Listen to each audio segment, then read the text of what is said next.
Never before offer national highway పై ఆకర్షణీయమైన commercial plots గజం కేవలం 5,999 రూపాయలకే.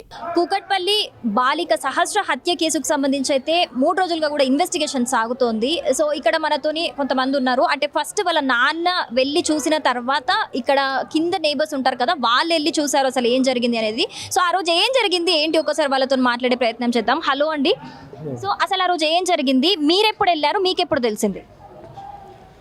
ఆ రోజు 1 గంట ప్రాంతంలో పెద్ద పెద్ద అరుపులు వినిపించిన వాళ్ళ డాడీ. మధ్యాహ్నం 1 గంట ప్రాంతంలో 5 నిమిషాలు అటు ఇటు ఆ టైంలో అరుపులు వినిపిస్తే ఏందని పైనుంచి తొంగి చూస్తే 2 పిల్లలు ఇట్లా షాకింగ్లో ఉన్నారు. ఏమైనా చెప్పలేక మాట వస్తలేదు వాళ్ళకి. ఇంకో పాప ఉన్నది, ఏమైందమ్మా గట్టిగా అంటే ఎవరో పొడిచేసారు ఇట్లా అంటే నేను షాక్ అయిపోయి తొందరగా కింది దిగిపోయినాం. ఇక నేను మా తమ్ముడిని అందరినీ పిలుచుకుంటే వెళ్ళిపోయినా కింది గారు పక్కకి పొడిచారంట పోదాం అంటే ఇక నెక్స్ట్ 2-3 మినిట్స్ వెళ్ళిపోయినాం పైకి. మళ్ళీ పోయేసరికి వాళ్ళ ఫాదర్ కింద పడి ఏడుస్తున్నాడు. పాప చనిపోయింది. అప్పటికి ఏం లేదు, అన్ని కత్తిపోట్లు ఉన్నాయి, ఇక్కడ కత్తిపోట్లు ఉన్నాయి, బెడ్ మీద ఉన్నది, అట్లే చనిపోయింది పాప. అప్పటికి పోయేసరికి చనిపోయింది. ఇంకా ఇమీడియట్ 108 కాల్ చేసినాము, 100 కాల్ చేసినాము. ఈ కొంతసేపటికి వచ్చింది. వాళ్ళు చూసి వాళ్ళు కూడా చెప్పారు ఆల్రెడీ చనిపోయి కూడా 1.5 hour దాకా అవుతుంది అని చెప్పి వాళ్ళు కూడా చెప్పారు. ఇంకా తర్వాత పోలీసులు వచ్చారు, అందరు వచ్చేసినారు. అంటే మీకు ఆ రోజు అంటే రోజు రొటీన్ ఇక్కడ చూస్తే కనుక మీకు ఏరియా అలవాటయ్యే ఉంటుంది. సో ఆ రోజు ఎవరైనా కొత్త పర్సన్ ఎవరైనా అనుమానంగా ఎవరైనా కనిపించారా? లేదు మేడం, ఆ రోజు ఎవరేం కనపడలేదు. వాళ్ళు కూడా ఎవరి పనుల మీద వాళ్ళు చేసుకుంటారులే. ఇప్పుడు ఈ గల్లీ ఉంది కదా, ఇది డెడ్ ఎండ్. ఇది ఇక్కడ సేఫ్గా ఆడుకుంటారు పిల్లలు. అందరూ ఇట్లా ఫ్రీగా ఇచ్చేస్తాం మేము పిల్లల్ని ఇక్కడ. ఎందుకంటే ఇక్కడికి వస్తే మళ్ళీ ఇట్లే వెళ్ళాలి, బయటికి వెళ్ళాలి, అటు పోవడానికి లేదు ప్లేస్. అట్లా మాకు ఇది సేఫ్టీగా పిల్లలు మంచిగా ఆడుకుంటారు ఇక్కడ. అందరూ పిల్లలు వదిలేసి ఎవరి పనులు వాళ్ళు చేసుకుంటారు, అంత సేఫ్టీగా ఉంటారు.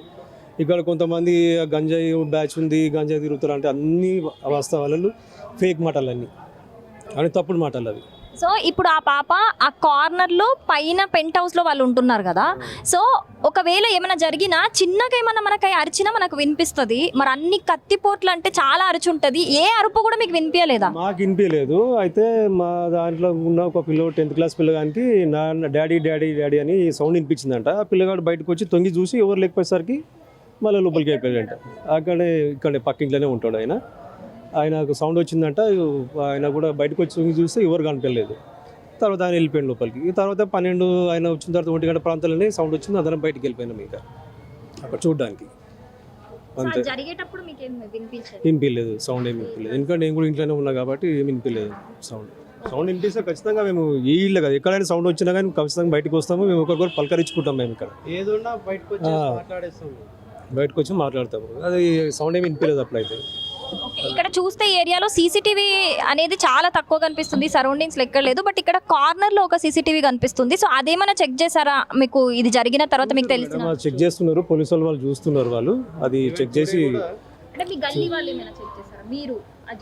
లేదు, వాళ్ళు పోలీసు వాళ్ళే చూస్తున్నారు. పిలిచినప్పుడు మేము ఐడెంటిఫై చేస్తున్నాము, వస్తున్నాం. కానీ కొత్త వ్యక్తులు అయితే ఎవరేమో కనపడలేదు. ఒకటి మన నిన్న అదే బిల్డింగ్లో ఉన్న 2nd floor అతన్ని ఒక ఆయన తీసుకుపోయారు పోలీసు, అనుమానిస్తున్నారు అని చెప్పేసి. ఆయననే మర్డర్ చేసిందని చెప్పేసి కొన్ని ఛానల్స్లో వేస్తున్నారు. అది రాంగ్ ఇన్ఫర్మేషన్. అది అంటే పోలీసు వాళ్ళు కన్ఫామ్గా ఏం చెప్పలేదు. ఆయన అనుమానం అని చెప్పి తీసుకుపోయినారు. పాపం ఆయన ఫోటోతో సహా వేసి పాపం ఆయనను ఇది చేస్తున్నారు. ఓకే, ఆయన చేస్తే కన్ఫామ్ అయితే చేసుకోండి, కానీ కన్ఫామ్ చేయకముందు వేయడం కూడా కరెక్ట్ కాదు కదా. మళ్ళీ ఈరోజు పొద్దున ఓనర్సే చేశారంట అని ఈరోజు కొన్ని ఛానల్స్లో వస్తున్నాయి, ఓనర్సే చేశారంట అని చెప్పేసి. అదంతా ఫేక్, వాళ్ళని బదనాం చేసినట్టే కదా. అది కొంచెం అంటే నిజమేదో తెలుసుకొని చేస్తే బాగుంటుంది. ఇప్పుడు మీడియా సపోర్ట్ ఉండాలి మాకు కూడా. మేము కూడా మా పనులను ఆపుకొని ఉంటాం. వాడు ఇంత తొందర దొరికితే మేము కూడా అంత తొందరగా మా పనులు మేము చేసుకుంటాం ఫ్రీగా. మా పనులు మేము కూడా చేసుకోలేకపోతున్నాము. ఎందుకంటే పోలీసులు పిలుస్తున్నారు, ఎంక్వైరీలు చేస్తున్నారు, మాకు టైంకు ఏం లేకుండా అవుతుంది. వాళ్ళు తొందరగా దొరకాలి, వాడిని శిక్ష పడాలి. మాకు అప్పుడు నిమ్మలం ఖచ్చితంగా దొరకాలని కోరుకుంటున్నాము. దొరకాలని శిక్ష పడాలి. మీరు కూడా ఈ గల్లీలోనే ఉంటారు కదా పక్కనే? మా అన్నయ్య మీరు మాట్లాడింది. సో మీరు కూడా వెళ్ళారా ఆ టైంలో?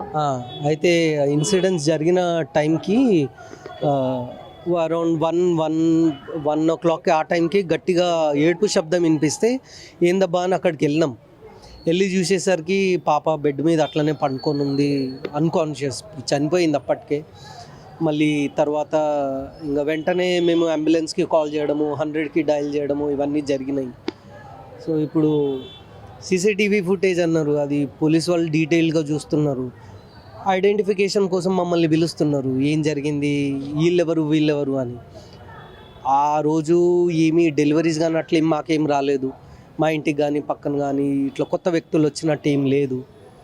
సో పోలీస్ వాళ్ళు ఐడెంటిఫై చేస్తున్నారు. సో రిక్వెస్ట్ ఏంటంటే మీడియాతో కూడా మొత్తం వాస్తవం తెలుసుకున్న తర్వాత టెలికాస్ట్ చేస్తే బాగుంటుంది. ఎందుకంటే అందరికీ సొసైటీలో వాళ్ళ సెల్ఫ్ రెస్పెక్ట్ ఉంటుంది. సో వాస్తవం తెలుసుకొని టెలికాస్ట్ చేస్తే బాగుంటుంది. ఇది ఒక రిక్వెస్ట్ అండి. ఓకే, నిన్న ఒక అనుమానితుడిని అదే సంజీవ్ రావు గారిని అంటే అనుమానితుడిగా తీసుకున్నారు. ఓన్లీ ఇన్వెస్టిగేషన్ మాత్రమే చేస్తున్నారు ఇప్పుడు అంటే. సో ఆయన గురించి చెప్పండి, ఆయన ఎలాంటి వారు, వాళ్ళకి ఆ ఫ్యామిలీకి ఆయనకున్న ర్యాపో ఎలా ఉంటుంది? కామ్, ఆయన ఎక్కువ ఇంటరాక్ట్ అవ్వడు ఎవరితో, నార్మల్ ఆయన పని ఆయన చేసుకుంటాడు, అట్లా ఉంటాడు ఆయన. సో ఆయన్నే చేసిండా అన్నది ఎవరికి తెలియదు, క్లూలెస్ ఇది. సో అన్లెస్ అని అంటే మీడియా పోలీసు వాళ్ళు కన్ఫర్మ్ చేస్తేనే కానీ చెప్పగలుగుతా, అంతవరకు తెలియదు. సస్పెన్స్, మాకు కూడా సస్పెన్స్. ఈవెన్ మేము కూడా కోరుకుంటున్నాము ఆయన ఎవరో తెలవాలా, చట్టం ఖచ్చితంగా వాడికి ఖచ్చితమైన శిక్ష ఇవ్వాలి డెఫినెట్గా. మీకు పోలీసు వాళ్ళు ఇప్పటి వరకు ఇన్వెస్టిగేషన్లో అడిగారు కదా, ఏం క్వశ్చన్స్ అడిగారు, ఎలాంటి క్వశ్చన్స్ అడిగారు? ఇదే అడిగినరు, కొత్త వాళ్ళు ఎవరైనా వచ్చిండ్రా, మేము ఇక్కడ ఎప్పటి నుంచి ఉంటున్నాము, మళ్ళా మేము జాబ్ చేస్తామా, ఏ టైంకి ఇంట్లో నుంచి బయటికి వెళ్తాం, ఏ టైంకి ఇంటికి వస్తాము, మా ఫోన్ నెంబర్లు తీసుకోవటము, ఇంట్లో ఉన్న వాళ్ళు అందరివి మేము ఫుల్ కోఆపరేట్ చేస్తున్నాం, అట్లేం లేదు. సో మేము కూడా అదే అనుకుంటున్నాం, ఐడెంటిఫై చేయాలి, కల్పరేట్ ఎవరో ఐడెంటిఫై చేయాలి. అది సో మొత్తంగా ఇక్కడ సహస్ర ఇంటి దగ్గర వాతావరణం అయితే, హత్య జరిగిన ప్లేస్ దగ్గర వాతావరణం అయితే చాలా గందరగోళంగా కనిపిస్తుంది. ఎందుకంటే గత 3 రోజుల నుంచి కూడా ఇక్కడ పోలీసులు వచ్చి ఒక 5 బృందాలుగా డివైడ్ అయ్యి కూడా 5 బృందాలుగా ఏర్పడి కూడా ఇక్కడ పోలీసులు ఇన్వెస్టిగేషన్ చేయడం జరుగుతుంది. సో ఇక్కడ నేబర్స్ని, అలాగే ఇక్కడ మనం చూసుకోవచ్చు ఈ గల్లీలో అక్కడ డెడ్ ఎండ్లో ఆ బిల్డింగ్లో జరిగింది అక్కడ. సో ఆ బిల్డింగ్కి కింద గేట్ దగ్గర outside delivery boys are not allowed. అంటే ఏదైనా కొరియర్ వచ్చినా కూడా, ఏదైనా డెలివరీ బాయ్ వచ్చినా కూడా పైకి వెళ్ళడానికి ఆ బిల్డింగ్కి అలౌ లేదు. ఎవరైనా ఏదైనా వచ్చినా కిందికి వచ్చి మాత్రమే తీసుకోవాలి.